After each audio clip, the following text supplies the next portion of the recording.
Crabbe's flat nose. Unbelievable. "We'd better get going," said Harry, loosening the watch that was cutting into Boyle's thick wrist. "We've still got to find out 217 where the slide train common room is. I only hope we can find someone to follow." Ron, who had been gazing at Harry, said, "You don't know how bizarre it is to see Boyle thinking."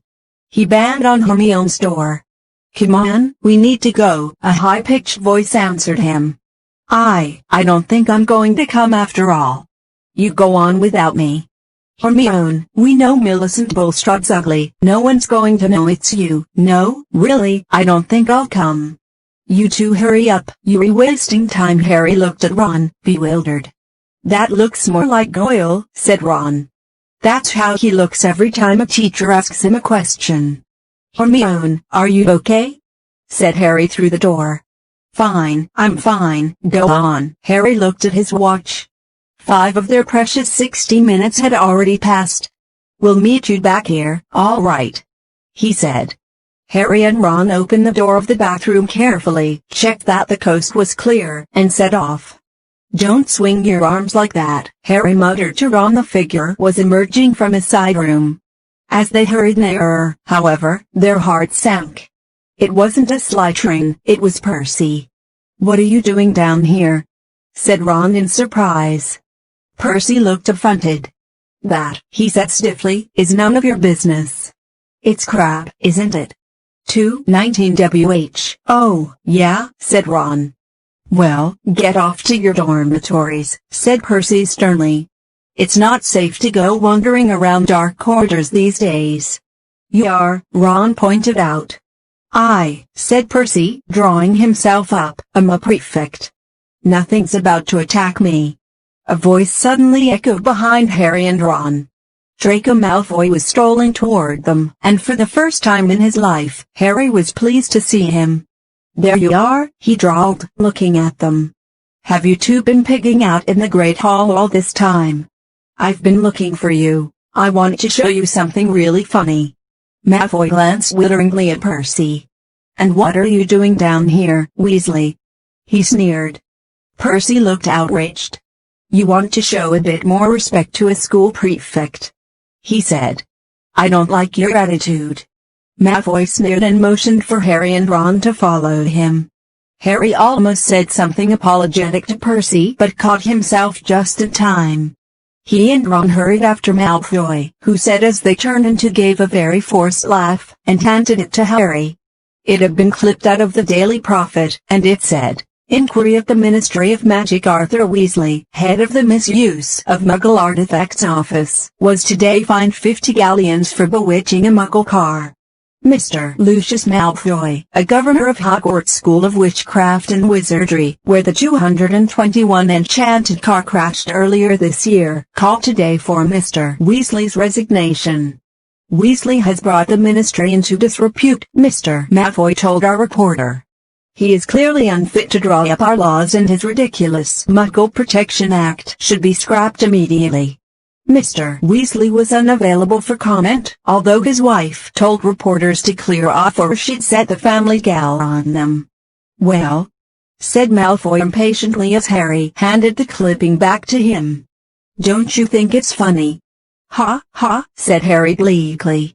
"Arthur Weasley loves Muggles so much he should snap his wand in half and go and join them," said Malfoy scornfully. "You'd never know the Weasleys were purebloods, the way they behave." Ron's, or rather, Crabbe's, face was contorted with fury. "What's up with you, Crabbe?" snapped Malfoy. "Stomach?" Ron grunted.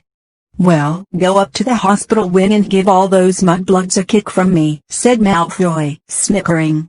"You know, I'm surprised the Daily Prophet hasn't reported all these attacks yet," he went on thoughtfully. "I suppose Dumbledore's trying to hush it all up. He'll be sacked if it doesn't stop soon. Father's always said old Dumbledore's the worst thing that's ever happened to this place. He loves Muggle-borns. A decent headmaster wouldn't have let slime like that Crevian." 222 Malfoy started taking pictures with an imaginary camera and did a cruel but accurate impression of Colin. "Potter, can I have your picture, Potter?" Can I have your autograph? Can I lick your shoes, please, Potter? He dropped his hands and looked at Harry and Ron. What's the matter with you two? Far too late. Harry and Ron forced themselves to laugh, but Malfoy seemed satisfied. Perhaps Crabbe and Goyle were always slow on the uptake. St. Potter, the Mudblood's friend, said Malfoy slowly. He's another one with no proper wizard feeling, or he wouldn't go around with that jumped-up Granger Mudblood. And people think he's Slytherin's heir. Harry and Ron waited with bated breath. Malfoy was surely seconds away from telling them it was him. But then I wish I knew who it is, said Malfoy petulantly. I could help them. Ron's jaw dropped so that Crabbe looked even more clueless than usual. Fortunately, Malfoy didn't notice, and Harry, thinking fast, said, You must have some idea who's behind it all. You know I haven't. Goyle, how many times do I have to tell you? Snapped Malfoy. And Father won't tell me anything about the last time the chamber was opened either. Of course, it was 50 years ago, so it was before his time, but he knows all about it, and he says that it was all kept quiet and it'll look suspicious if I know too much about it. But I know one thing, last time the Chamber of Secrets was opened, a Mudblood died. So I bet it's a matter of time before one of them's killed this time. I hope it's Granger, he said with relish. Ron was clenching Crabbe's gigantic fists. Feeling that it would be a bit of a giveaway if Ron punched Malfoy, Harry shot him a warning look and said, You know if the person who opened the chamber last time was caught? Oh, yeah, whoever it was expelled, said Malfoy. They're probably still in Azkaban. Azkaban, said Harry, puzzled. Azkaban, the wizard prison, Goyle, said Malfoy, looking at him in disbelief. Honestly, if you were any slower, you'd be going backward. He shifted restlessly in his chair and said, Father says to keep my head down and let the heir of Slytherin get on with it. He says the school needs ridding of all the Mudblood filth, but not to get mixed up in it. Of course, he's got a lot on his plate at the moment. You know the Ministry of Magic raided our manor last week. Harry tried to force Goyle's dull face into a look of concern. Yeah, said Malfoy. Luckily, they didn't find much. Father's got some very valuable dark arts stuff. But luckily, we've got our own secret chamber under the drawing room floor. Ho! Said Ron. Malfoy looked at him. So did Harry. Ron blushed. Even his hair was turning red.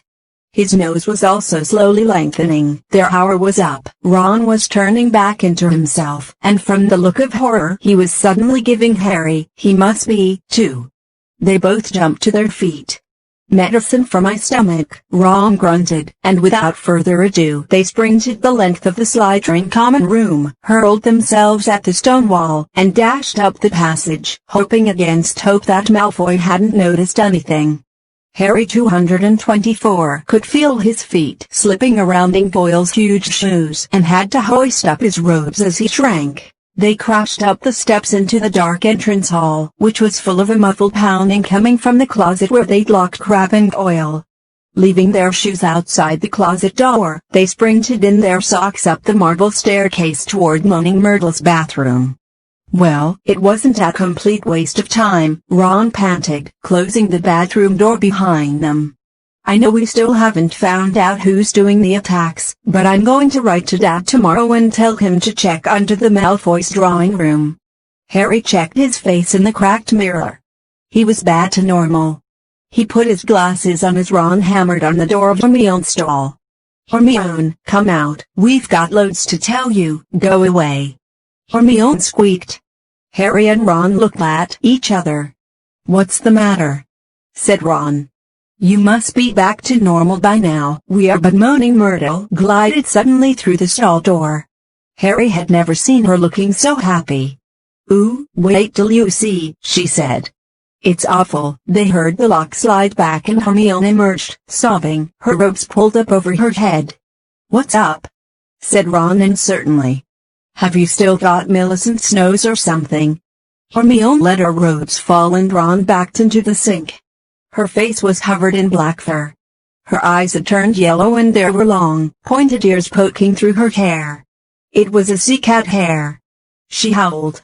And Millicent Bulstrode 225A must have a cat. And the pea potion isn't supposed to be used for animal transformations. Oh, said Ron. You'll be teased something dreadful, said Myrtle happily. It's okay, Hermione, said Harry quickly. We'll take you up to the hospital wing. Madame Pomfrey never asks too many questions. It took a long time to persuade Hermione to leave the bathroom. Moaning Myrtle sped them on their way with a hearty guffaw. Wait till everyone finds out you've got a tail. Hermione remained in the hospital wing for several weeks. There was a flurry of rumor about her disappearance when the rest of the school arrived back from their Christmas holidays, because of course everyone thought that she had been attacked. So many students filed past the hospital wing trying to catch a glimpse of her that Madame Pomfrey took out her curtains again and placed them around Hermione's bed, to spare her the shame of being seen with a furry face. Harry and Ron went to visit her every evening. When the new term started, they brought her each day's homework. If it Sprout of Whiskers, it'd take a break from work, said Ron, tipping a stack of books onto Hermione's bedside table one evening. Don't be silly, Ron, I've got to keep up, said Hermione briskly. Her spirits were greatly improved by the fact that all the hair had